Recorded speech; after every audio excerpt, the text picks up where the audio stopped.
What does real power look like? Is it the roar of armies, the thunder of conquest, the rise of a man who seizes the world by force? Or is it something quieter? 2,000 years ago, a young and sickly 18-year-old, barely known, barely trusted, and barely prepared, stepped into a Rome collapsing under the weight of its ambitions. Civil wars had shattered the Republic. Corruption poisoned the Senate. Generals crowned themselves kings. The greatest empire the world had ever seen was bleeding from the inside out. And then, out of the dust walked a boy who wasn't supposed to matter. He didn't win with charisma. He didn't win with overwhelming armies. He didn't win with noble ideals. He won with something far more unsettling: a calm, calculating patience, a brilliance for image-making, a mind that understood people better than they understood themselves, a vision so precise it reshaped the entire Mediterranean world. This was Augustus. Rome called him princeps, first among equals. History called him a genius. But his enemies whispered a darker truth: that he was the architect of a political illusion so powerful, we're still living inside it. He ended Rome's chaos by ending its freedom. He restored peace by mastering propaganda. He built an empire by learning how to control the human mind. And the world he created has echoed through empires, governments, leaders, and nations ever since. So today we ask, how did one man reshape the ancient world? And why does his empire still haunt our modern one? 1. The boy no one expected. When Julius Caesar was assassinated in 44 BC, Rome was not just mourning a leader, it was unraveling. Into this chaos stepped Gaius Octavius, a thin, exhausted teenager who had to be carried through parts of Greece because he was too sick to stand. Yet Caesar had named him heir. Rome laughed. The Senate dismissed him. Mark Antony underestimated him. But Octavian's true power was never in his body. It was in his mind. He understood something fundamental. In a collapsing world, people don't look for freedom. They look for stability.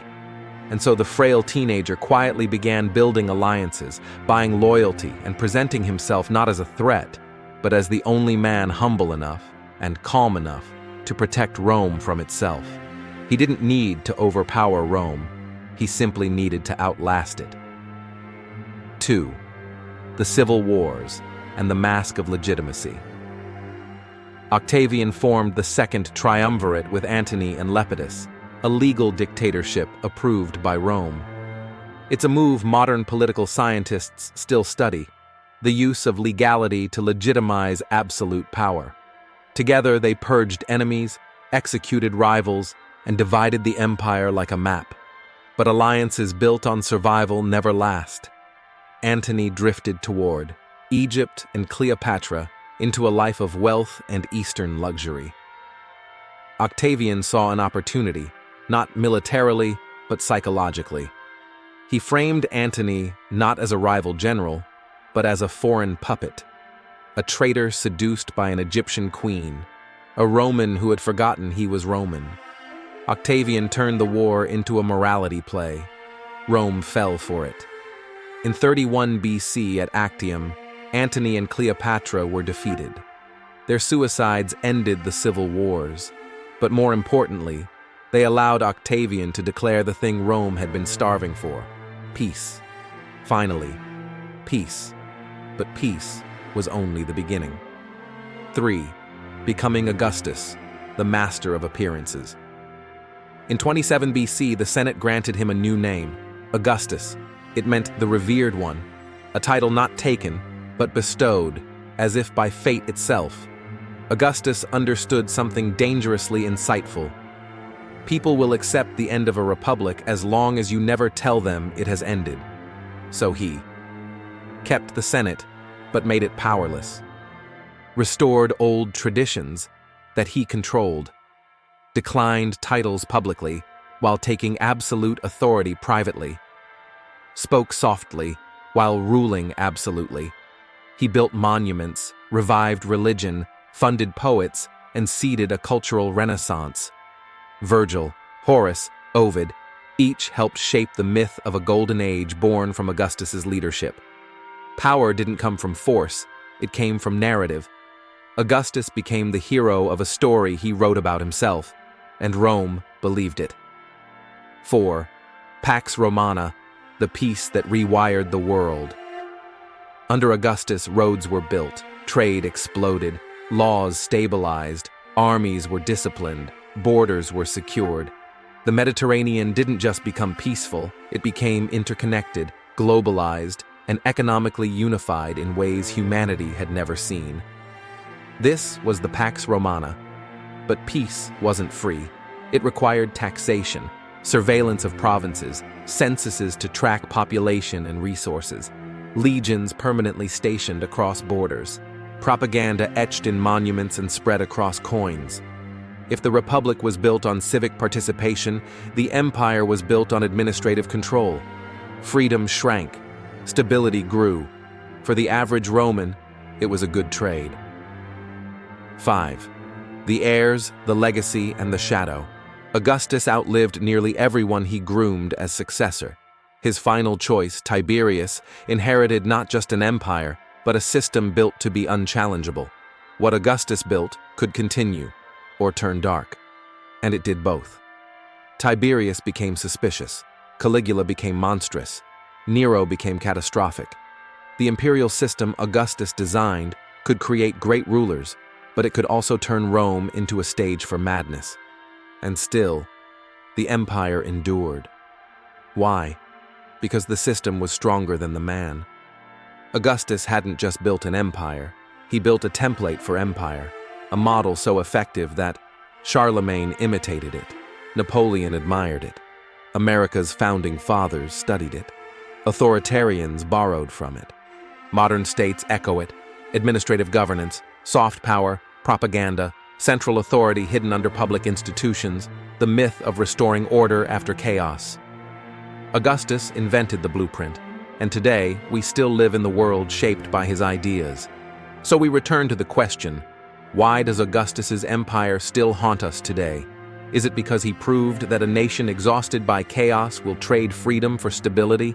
Is it because he showed how easily leaders can shift from public servants to indispensable guides who must remain in power for the good of the state? Is it because he revealed how narratives, poems, monuments, propaganda can shape what entire civilizations believe is true? Or is the real haunting lesson this: that Augustus didn't destroy the Republic? Rome did. He merely stepped into the void the people created, the void left by corruption, division, mistrust, and exhaustion. When a society fractures far enough, someone like Augustus always emerges.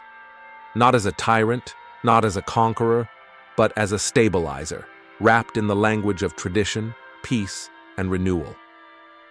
Augustus is not just a figure of history. He is a recurring pattern, a warning, a mirror, and that is why his empire still shadows our modern world. What, then, do we learn from Augustus? Maybe it's this: civilizations rarely collapse because of the enemies at their borders. They collapse because of the divisions inside their walls. Rome fell into civil war long before Augustus rose, and by the time he appeared, the Republic wasn't dying. It was already dead. He simply wrote its final chapter with elegance. But we also learned something else, something more unsettling. The most powerful empires are not built on force. They are built on narratives. Augustus reshaped the world not with legions, but with stories. The story of restoring order, the story of reviving virtue, the story of peace through unity, the story of Rome made eternal. And people believed him because they wanted to believe him. Even today, his blueprint lives on in nations that promise security, unity, and greatness. In leaders who present themselves as saviors of stability. In governments that centralize power quietly, legally, and slowly.